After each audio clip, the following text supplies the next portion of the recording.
Custer fell at Little Bighorn, his name etched in infamy, but 30 years earlier, Jack Hays' Texas Rangers spilled Comanche blood to forge a frontier, per the Texas Ranger story. A dagger, a flag, a bullet, a dispatch, a belt, relics whisper of their shared sins, per bury my heart at wounded knee.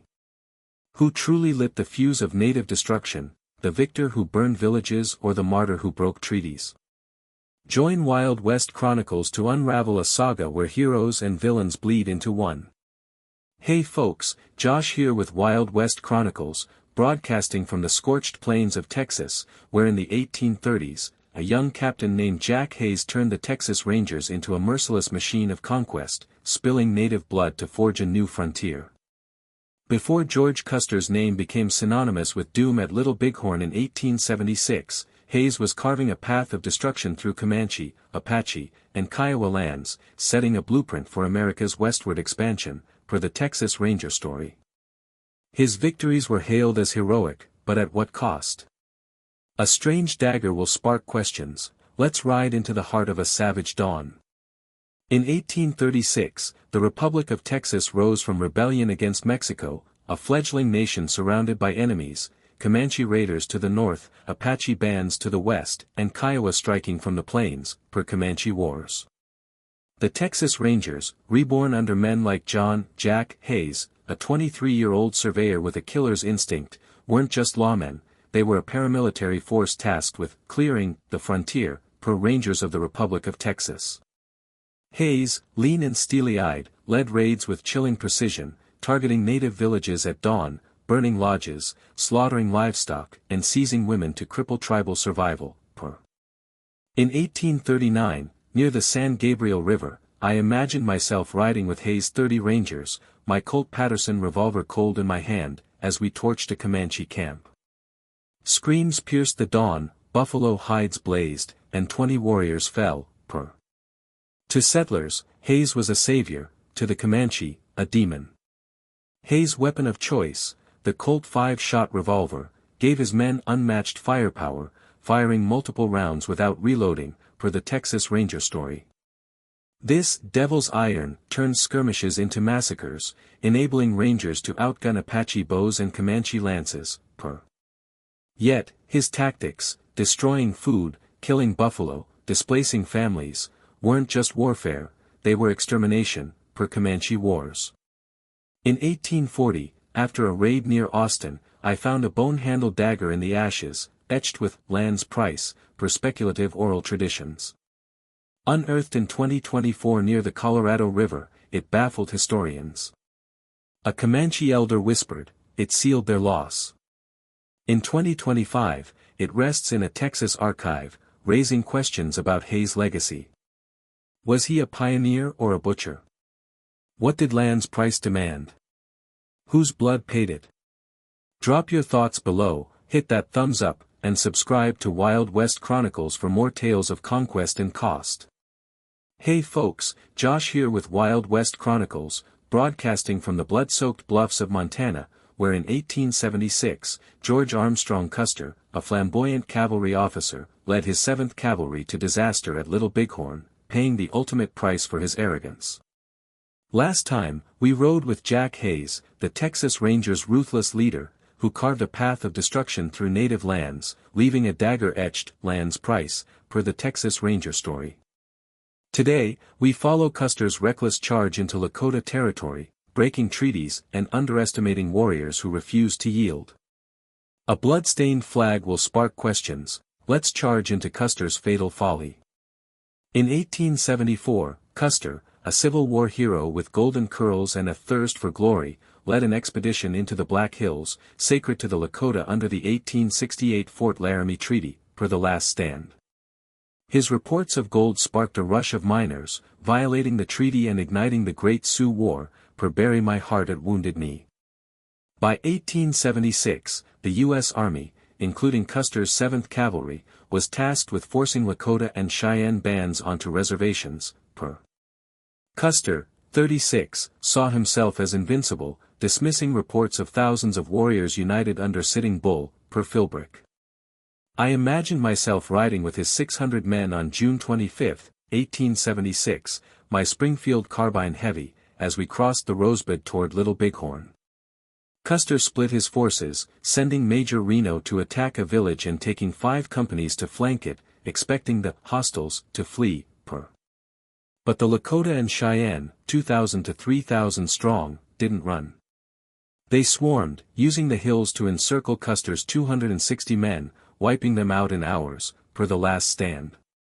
I pictured Reno's survivors, including men like Charles Windolph, clinging to a hill, while Custer's command vanished, per I fought with Custer. After the battle, I found a tattered cavalry guidon, soaked in blood, marked Pride's Fall, per speculative oral traditions. Unearthed in 2024 near the Bighorn River, it stunned historians. A Lakota elder whispered, it cursed his hubris. In 2025, it rests in a Montana archive, raising questions about Custer's legacy. Was he a hero or a treaty breaker? What did Pride's Fall foretell? Whose defiance triumphed? Drop your thoughts below, hit that thumbs up, and subscribe to Wild West Chronicles for more tales of ambition and annihilation. Hey folks, Josh here with Wild West Chronicles, broadcasting from the crossroads of history where 2 men, Jack Hays and George Custer, cast long shadows over the bloodied lands of Native America. Last time, we followed Custer's doomed charge at Little Bighorn, marked by a blood-stained guidon etched, Pride's Fall, per the last stand. Before that, we rode with Hays, the Texas Rangers' ruthless pioneer, leaving a dagger called Land's Price, per the Texas Ranger story. Today, we lay their lives side by side, dissecting their tactics, triumphs, and tragedies to reveal how both men tore at the heart of Native nations. A carved bullet will spark questions, let's weigh their legacies. Jack Hays, born in 1817, was a lean, calculating Texan who led the Texas Rangers from 1836 to the 1840s, forging the Republic of Texas through fire, per Rangers of the Republic of Texas. Operating in Comanche, Apache, and Kiowa territory, he used guerrilla tactics, swift raids, dawn attacks, and Colt revolvers, to burn villages and starve tribes, per Comanche Wars. His Rangers, a paramilitary band of 20 to 50 men, answered to no treaty, striking without mercy, per the Texas Ranger story. I imagine myself with Hays in 1841, near the Guadalupe River, torching an Apache camp, the Colt's roar drowning out screams, per. Hays won Texas land, lived to 66, and died a wealthy rancher, hailed as a frontier hero, per. George Custer, born in 1839, was a brash Union hero turned Indian fighter, leading the 7th Cavalry in the 1870s across Lakota and Cheyenne lands in Montana and Dakota, per Bury My Heart at Wounded Knee. Unlike Hays' small raids, Custer commanded 600 regular troops, using mass charges and Springfield carbines, but broke the 1868 Fort Laramie Treaty by invading the Black Hills, per the last stand. I pictured myself at Little Bighorn in 1876, watching Custer split his forces, expecting a rout, only to be swarmed by 2,000 warriors, per Philbrick. Custer died at 36, his 260 men slaughtered, immortalized as a tragic icon, per. After the battle, I found a spent bullet, carved with both's end, per speculative oral traditions. Unearthed in 2024 near Reno Hill, it baffled historians. A Lakota elder whispered, it sealed his betrayal. In 2025, it rests in a tribal archive, raising questions about their shared path. Were Hays and Custer different men or the same blade? What did oath's end curse? Whose hand drove deeper? Drop your thoughts below, hit that thumbs up, and subscribe to Wild West Chronicles for more tales of conquest and consequence. Hey folks, Josh here with Wild West Chronicles, broadcasting from the scarred frontiers where Jack Hays and George Custer left trails of blood that shaped America's conquest of native lands. Last time, we compared their lives, tactics, and legacies, marked by a bullet carved oath's end, per the last stand. Before that, we saw Hays forge Texas with fire and Custer fall at Little Bighorn, per the Texas Ranger story. Today, we judge who truly paved the path to native destruction, arguing Hays was the architect whose brutal blueprint Custer followed to doom. A charred dispatch will spark questions. Let's unmask the mastermind. Jack Hays, leading Texas Rangers in the 1830s, 1840s, didn't just fight Comanche, Apache, and Kiowa, he crafted a model of extermination that echoed across the West, per Rangers of the Republic of Texas. His tactics, raiding villages, burning food, killing buffalo, and wielding Colt revolvers, weren't mere defense, they were designed to break tribes' ability to survive, per Comanche Wars. In 1840, near the Colorado River, I imagined myself with Hays Rangers, torching a Kiowa camp, leaving starvation in our wake, per the Texas Ranger story. Hays' success, winning land for Texas, became a template, overwhelming force, no treaties, no mercy, per. By 1845, when Texas joined the U.S., his methods inspired federal campaigns against native nations, per Bury My Heart at Wounded Knee. George Custer, in the 1870s, was a product of this legacy. Leading the 7th Cavalry, he invaded Lakota lands in the Black Hills, breaking the 1868 Fort Laramie Treaty, per the Last Stand. Like Hays, he relied on superior arms, Springfield carbines, and assumed native warriors would scatter, per Philbrick. At Little Bighorn in 1876, his miscalculation led to annihilation, with 260 men lost to 2,000 Lakota and Cheyenne, per. Custer's failure was dramatic, but Hays' victories were foundational, normalizing the policy of clearing tribes, per Comanche Wars. In 1842, after a Ranger raid, I found a half-burned dispatch, scrawled, "Forge the chain," per speculative oral traditions. Unearthed in 2024 near San Antonio, it stunned historians. A Comanche elder whispered, it planned their erasure. In 2025, it rests in a Texas archive, raising questions about the true instigator. Was Hays the mastermind or Custer the martyr? What did Forge the Chain unleash? Whose plan doomed millions? Drop your thoughts below, hit that thumbs up, and subscribe to Wild West Chronicles for more tales of architects and ashes. Hey folks, Josh here with Wild West Chronicles, broadcasting from the Silent Plains where the ghosts of Jack Hays and George Custer still loom over the shattered lives of native nations.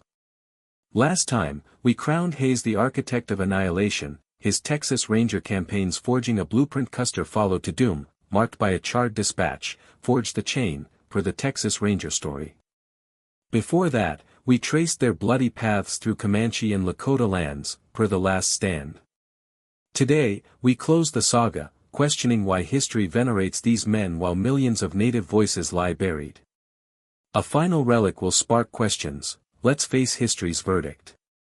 Jack Hays, the steely Texas Ranger captain, died in 1883 at 66, a wealthy rancher and surveyor, hailed as the hero who won Texas from Comanche, Apache, and Kiowa, per Rangers of the Republic of Texas. His raids in the 1830s, 1840s, burning villages and wielding Colt revolvers, set a precedent for ethnic cleansing, adopted by U.S. policy, per Comanche Wars. Streets in San Antonio bear his name, statues honor him, yet few recall the starvation he sowed, per the Texas Ranger story. George Custer, the flamboyant cavalryman, died at 36 in 1876 at Little Bighorn, his 260 men slaughtered by Lakota and Cheyenne, per Bury My Heart at Wounded Knee. His defiance of the 1868 Fort Laramie Treaty and reckless charge made him a martyr, his name etched in books and films, per the Last Stand. But both men, whether victor or vanquished, served the same machine, a colonial empire that erased native cultures, per Philbrick. By 1890, the U.S. frontier was closed, with native populations decimated, Comanche reduced to 1,500, Lakota confined to reservations, per Comanche Wars. Hays' blueprint and Custer's failures were steps in a genocidal march, yet history celebrates them, not their victims, per Bury My Heart at Wounded Knee. In 2024, a Wyoming museum unveiled a beaded belt, chain's end, weaving symbols from Texas and Montana, land's price, pride's fall, oath's end, forge the chain, per speculative oral traditions. Found near Little Bighorn, it linked Hays and Custer's wars, stunning scholars. A Cheyenne elder whispered, it mourns our unity. In 2025, it rests in a tribal archive, raising questions about history's bias. Why do Hayes and Custer endure while native names fade? What does Chains End lament? Whose story deserves the light? Drop your thoughts below, hit that thumbs up, and subscribe to Wild West Chronicles for more tales of truth and tragedy.